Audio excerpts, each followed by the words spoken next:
എറണാകുളം ജില്ലയിലെ അങ്കമാലിയെയും തിരുവനന്തപുരത്തെയും ബന്ധിപ്പിക്കുന്ന ശബരി റെയിൽപാത യാഥാർത്ഥ്യമായാൽ കൊല്ലം ജില്ലയിൽ ഏറ്റവുമധികം പ്രയോജനം ലഭിക്കുന്നത് പുനലൂരും പത്തനാപുരവും ഉൾപ്പെടുന്ന കിഴക്കൻ മലയോര മേഖലയ്ക്കാകും. കൊല്ലം ജില്ലയുടെ വ്യാവസായികവും സാംസ്കാരികവുമായ വളർച്ചയ്ക്ക് ആക്കം കൂട്ടാൻ പുതിയ റെയിൽപാത വഴിയൊരുക്കും.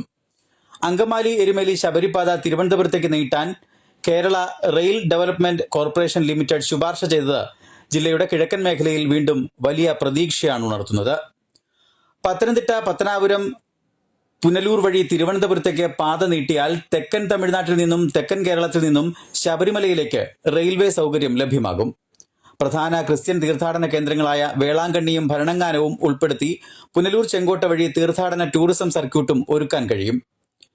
എരുമേലിയിലെ നിർദ്ദിഷ്ട ശബരിമല വിമാനത്താവളത്തോട് ചേർന്ന് അത്തിക്കയത്ത് റെയിൽവേ സ്റ്റേഷന് പദ്ധതി ഉള്ളതിനാൽ ഭരണങ്ങാനം, കാഞ്ഞിരപ്പള്ളി, പുനലൂർ, പത്തനംതിട്ട എന്നിവിടങ്ങളിൽ നിന്ന് ഇവിടേക്ക് വേഗത്തിൽ തീവണ്ടി മാർഗം എത്താനും കഴിയും. തിരുവനന്തപുരം ടെക്നോ പാർക്കിൽ ഉൾപ്പെടെ ജോലി ചെയ്യുന്നവർക്കും റീജിയണൽ ക്യാൻസർ സെന്ററുകൾ അടക്കം തിരുവനന്തപുരത്ത് ചികിത്സയ്ക്കായി പോകുന്നവർക്കും കുറഞ്ഞ ചെലവിലും കൂടിയ വേഗത്തിലും തലസ്ഥാനത്തേക്ക് എത്തിച്ചേരാൻ കഴിയും. പുനലൂർ ഏറ്റവും വലിയ റെയിൽവേ സ്റ്റേഷനായി വളരുകയും ചെയ്യും. ഇത് നഗരവികസനത്തിന് വഴി തുറക്കും. വിഴിഞ്ഞം തുറമുഖത്തേക്ക് പാത തുറക്കുന്നതോടെ പൈനാപ്പിൾ, റബ്ബർ, കുരുമുളക് തുടങ്ങിയ കാർഷിക ഉൽപ്പന്നങ്ങളും പ്ലൈവുഡും നേരിട്ട് തുറമുഖത്തെത്തിച്ച് കയറ്റുമതി ചെയ്യാനും കഴിയും. ഇത് കർഷകർക്കും ഉൽപ്പാദകർക്കും ഒരുപോലെ ഗുണം ചെയ്യും. തോട്ടം മേഖലയെ വിഴിഞ്ഞം തുറമുഖവുമായി ബന്ധിപ്പിക്കുന്നത് കിഴക്കൻ നഗരങ്ങളിൽ തുറമുഖ അനുബന്ധ വ്യവസായങ്ങൾ വളരാൻ വഴിയൊരുക്കും. 1997-98 റെയിൽവേ ബജറ്റിൽ പ്രഖ്യാപിച്ച പദ്ധതിയാണ് ശബരിപാത.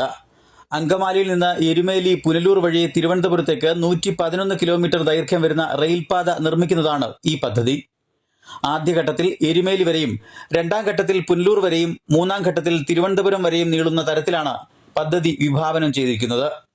ഇതിനായി 25 ഹെക്ടർ ഭൂമി ഏറ്റെടുക്കുകയും 264 കോടി രൂപ ചെലവഴിച്ച് അങ്കമാലിയിൽ നിന്ന് കാലടി വരെ 7 കിലോമീറ്റർ പാളവും കാലടി സ്റ്റേഷനും പെരിയാറിന് കുറുകെ 1 കിലോമീറ്റർ നീളമുള്ള പാലവും നിർമ്മിക്കുകയും ചെയ്തു.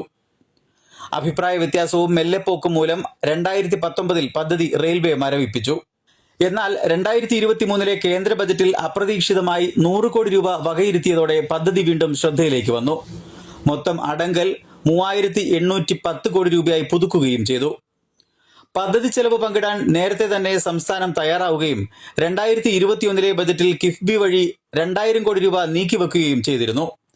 രണ്ടാം ഘട്ടത്തിൽ പാത പുനലൂർ വരെ നീട്ടുമെന്ന് 2021 നിയമസഭാ സമ്മേളനത്തിലെ ചോദ്യോത്തരവേളയിൽ റെയിൽവേയുടെ ചുമതലയുള്ള മന്ത്രി V Abdurahiman Punalur MLA PS സുബാലിന് ഉറപ്പു നൽകിയിരുന്നു.